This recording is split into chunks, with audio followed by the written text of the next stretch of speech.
This week, the latest from the United States Senate's investigation into a second attempt on Donald Trump's life. Senator Josh Hawley talks with The Lion exclusively. The independent film Am I Racist surges at the box office without any of the traditional media promotion. And could the traditional morning routine of rushing kids out the door to school be branded extreme? These stories and plenty more on deck this week on The Lion Week in Review. Welcome into this week's edition of The Lion Week in Review. It's a weekly look at the culture, the courts, your state capitol, and your kids. I'm Chris Stegall. Now let's meet our panel, some of the men and women behind the stories at readlion.com. Josh Mann, our managing editor, Michael Ryan, executive editor, and Valerie Cabana, media contributor here at The Lion. Welcome, panel, as we dive in this week to a brand new film, which surprised a lot of people over the weekend of last. Came in at number 4 at the box office with virtually no promotion. And in fact, I saw that Matt Walsh, who is behind the film Am I Racist, Michael, said that not a single mainstream major media outlet would review it until it came in at number 4. So through just a lot of self-promotion on his own, it ended up doing pretty well. Yeah, and even now the so-called mainstream critics have to agree that it's funny. I think it's hilarious. I think it's courageous. I give it 2 thumbs way up. It is 3 parts Borat, 1 part Fletch. Matt Walsh goes undercover and basically the punks and trolls, the purveyors of white guilt and DEI. One woman confesses that she talks about race to her 6-month-old baby. Others in the film talk about how America is racist to its bones. One of them even says it needs to be burned to the ground. We need to start over. So basically, he's using their own words to slay them. And this film overall is just devastating to the left. The left's hero, Saul Alinsky, talked about how, ridicule is one of the best weapons against your political enemies. Well, it's about time that conservatives started using that well, and this film does. And I got to tell you, nothing the left has produced can match this. It's really interesting, similar to Reagan. I mean, not exactly similar, Josh, but that is another film that really didn't get a lot of critical acclaim from mainstream folks. But now this is the second film that's done pretty well at the box office without the push of the traditional pop culture. What's going on there in your view? Yeah, I mean, I think it does say something about the appetite of the people and the kinds of things that people are looking to see. And so, hopefully at least the bottom line of the pocketbooks of producers and movies and all the people who make these kinds of things happen, hopefully at least that makes them pay attention. Hey, look, people like this stuff. People want this. I mean, don't forget about it's not just half of America that wants this. I think it's a lot more than that. I think there are a lot of common sense people who watch movies like this and say, yeah, I want more of that. So, well, I think too that word of mouth, which has always sustained movies like this, has really been amplified by social media. People don't need to go to pop culture critics anymore to find out what's good out there. Josh Mann, you have written a story about more and more parents have just decided to opt out of public school from the jump. We're seeing explosive numbers in K through 5 in particular. Elementary schools, I know, are just busting at the seams in Christian education around the country. Yeah, I mean, kindergarten classes are being added at a lot of schools in a lot of places because parents are, parents of these young children, as they're making a decision, it's no longer, hey, just send them to the public school, or hey, let's buy the house in the good school district. Increasingly, these parents, for a good few years now, have been talking with their friends. They've been watching what's happening in public education. They've been hearing stories. Our reporter, Adam, talked to multiple families who say, as they watch some of their own friends send their kids to public school and then bring home stories, it was the tipping point for them to say, no, we're going to choose a Christian education right off the bat. These parents want values-aligned education. They want to avoid some of the craziness that they're seeing in some of the local neighborhood public schools. And ultimately, they want to trust their teachers and where they're sending their kids for some 8 hours a day. And so they say it's worth the financial sacrifice. Valerie, you're I know someone who really would like to be a mother someday. We've talked about that beyond the show, and as a younger person who is looking to have children someday, how critical is it that people think about this prior to having kids? I know that my wife and I have obviously done shows about our teens moving on into Christian school, but that's a little tougher to do when you're talking about middle schoolers and high schoolers. So how important is it from the jump in kindergarten, Valerie? Yeah, Chris, so I've actually spent a lot of time listening to your show, Making the Leap, and I have learned so much about educational options that I didn't even know existed before listening to Making the Leap. And so, first off, it is crucial, it is extremely important, and I would encourage people to do their research. Go check out the show, and just know that if you don't want your kid to be indoctrinated with liberal ideology, then public school is not an option for you right now. You have to send your kids somewhere else. This continues to be an epic story and problem as we talk about getting closer to the presidential election. Michael, you have been covering the now second assassination attempt on Donald Trump's life. It seems to be reaching an increasingly fevered pitch almost daily as we get closer to the election. Josh Hawley, Missouri's senior senator now, he's been looking into this, and you've talked with him about that. Yeah, he issued a report on what the whistleblowers are telling his office, and the Hawley report probably could be a news program because he's scooping most of the major news organizations out there. It's amazing how little we know about the first attempt, much less the second. But Hawley has been in the forefront, and several of the things that his whistleblowers have told him is that many of the agents at the first event in Butler, Pennsylvania, July 13th, were poorly trained and only had 2 hours of an online webinar to train them. That the lead agent was of low caliber and actually failed an important examination in her training, or his or her training. Even Democrat Richard Blumenthal says that people are going to be appalled by what his bipartisan committee comes up with in terms of what's going on with the investigation and how they've been stonewalling it. The lack of transparency, I have to say, Chris, it only raises concerns and suspicions. And now when you hear the details of the second attempt, Josh, a man lurking in the bushes outside the golf course, Trump's course, for 12 hours on what many report was a last-minute decision for Trump to even play around, that's extremely curious. He comes from Hawaii, hides in the bushes in Florida for 12 hours before a last-minute round of golf for Trump. Again, more questions than we have answers. Yeah, and I hope they do answer those questions. How did he get there? Why didn't they know he was there? Kudos to the spotter who saw the barrel sticking through the bushes. I mean, when I first read that, I thought, wow, talk about close, too close.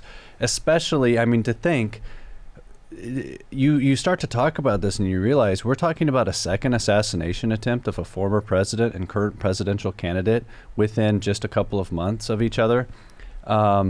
I feel like the story from July in Butler, Pennsylvania, what a huge story. And then all of a sudden it's like, well, we kind of forgot about it and we stopped talking about it, except for Hawley and a few others. So these are huge concerns, and hopefully we get more answers. I guess I'd ask the panel broadly, if anybody wants it, jump in. Does Trump now have to consider in these closing days of the campaign having outdoor rallies? I know as we talk here today, he's doing one in Long Island, which is an unusual spot for him, and apparently it's going to be pretty well attended. But are these events designed to scare or stifle speech, and is it something he should consider, Michael, or anyone?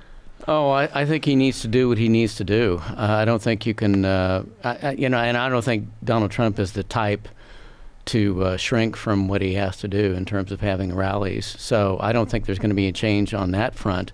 What we really need to see is stepped up security, and we need to see accountability, as Senator Hawley has been beating the drums for, about what has gone on with the security. Valerie, this is I guess ultimately a happy story. I heard us talking a little about it before the show began, you guys at the panel, discussing the release of a prisoner from a Chinese prison after 18 years, but the impact it had. Yeah, so David Lynn, he was in China in 2006. He's an American-Chinese man, and he was working on starting different Christian initiatives throughout the country because he really had a heart for the people. But For a little background context, Chinese has such strict regulations on what worship can look like within their government that most Christians choose to worship underground in hiding and know that if they get caught, it is likely that they will be arrested, and sometimes that their life can even be threatened. And so David Lynn has been in prison for 18 years, and he has taken the approach of, hey, don't fear. I'm not afraid. Only pray for me because the people here need to hear it. And you didn't know that you were going to get a devotion here today, but this reminds me so much of Paul in the Bible when he is arrested time and time and time again because he is surrendered to telling people about the love of Jesus and who he is so that they can be saved. And so I want to read a little bit out of Philippians to you. And this, I think, exemplifies David's story so well. It's Paul, and he says, "Now I want you to know, brothers and sisters, that what has happened to me has actually served to advance the gospel. And as a result, it has become clear throughout the whole palace guard and everyone else that I am in chains for Christ.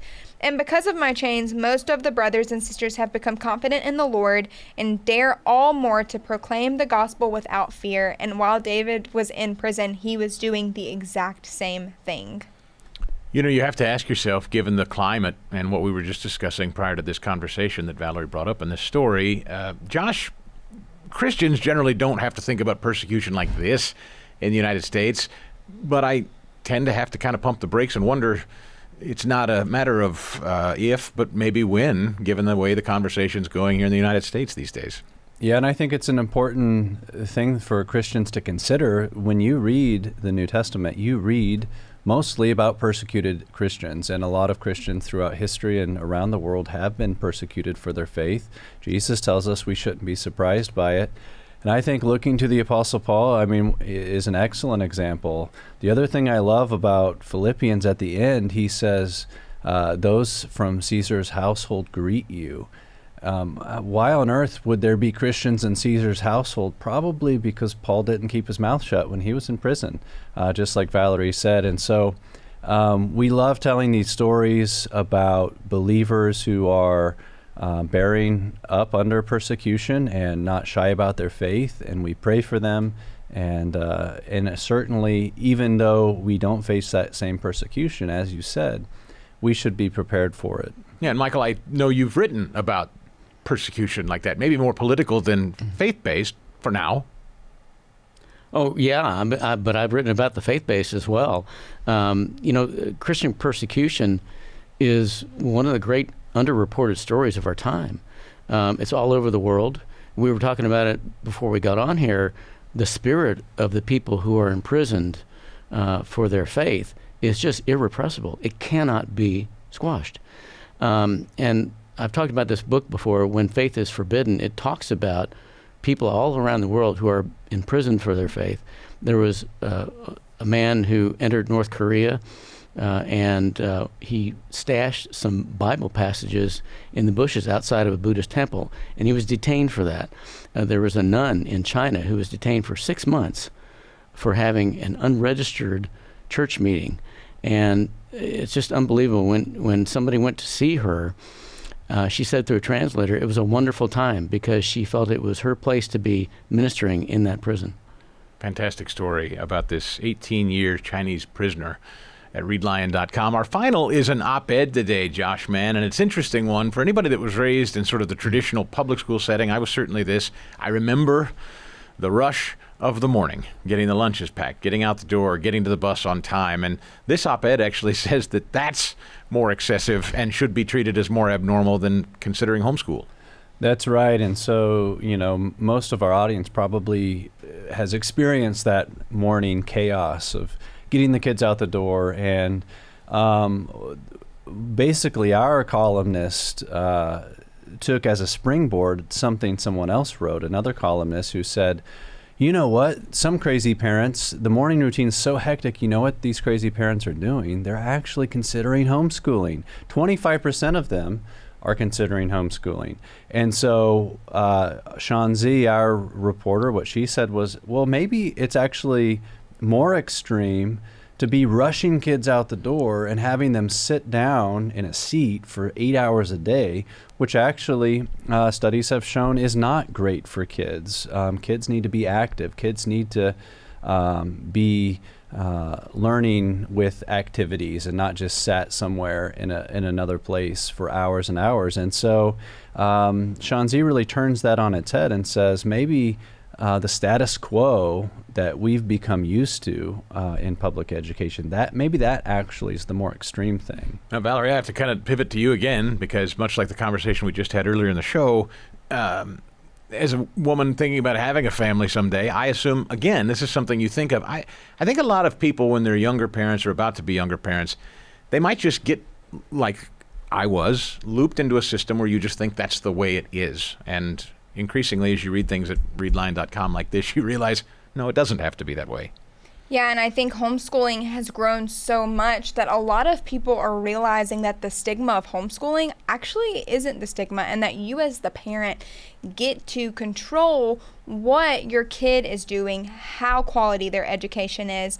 But also, I do look forward to being a mother, and I think that homeschooling could be a really awesome option for my family, because my husband and I are both athletes. We were both athletes in college. Our kid can play sports. They can get active. They can go outside, but they can also get an extremely well education and get to pursue the interests that they're interested in. Whereas in the public education system, you have to learn what they're teaching you, and you don't really have the freedom to pursue what might be interesting to you, even setting them up for more success once they enter higher education. Yeah, the pressure of testing and schedules is intense on kids, and probably not always terribly necessary, but I know you guys will continue to cover that at readlion.com and important stories like that. Well, before we wrap up, we always like to take a look across the entire landscape of readline.com and ask the panel about their favorite story of the week, one that they would call out that they'd recommend to you. So, Michael, we start with you today.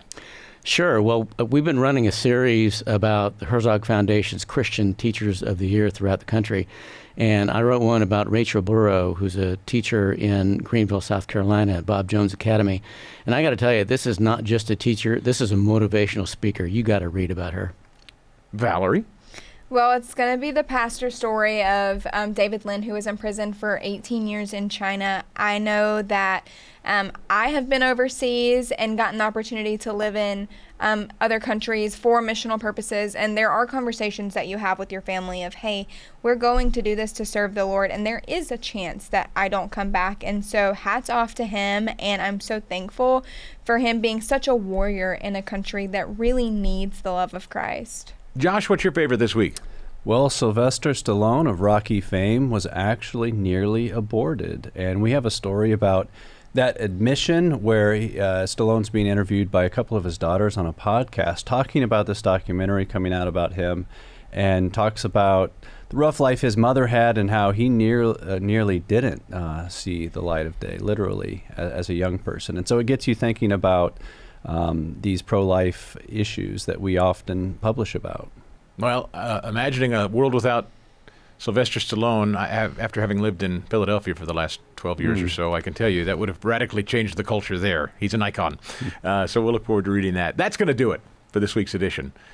Be sure to catch up on all the latest news every single day and all these news headlines at readline.com. For all of us at The Lion, we appreciate you downloading the show, and we'll see you next time.